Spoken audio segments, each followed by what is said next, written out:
Let's talk about yeast pitching. Pitching yeast is the process of adding rehydrated yeast to our wort. Yeast is the star of fermentation. It's what turns our sweet wort into delicious beer by converting sugars into alcohol and carbon dioxide. Kaya kailangan maingat tayo sa pag-pitch ng yeast kasi dito nangyayari ang magic ng fermentation. Without yeast, beer would just be a sweet liquid. And kapag naging pabaya naman tayo sa paglalagay nito, dito nagsisimula ang contamination. Kaya importante din na laging malinis at sanitize ang mga gamit natin.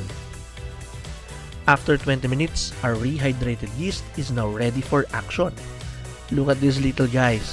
They're now pumped to turn this wort into beer. Salamat sa panonood guys. Kita-kits tayo sa susunod na brew session. Tumuli ang inyong Pulinero Craft Beer Advocate na nagsasabing,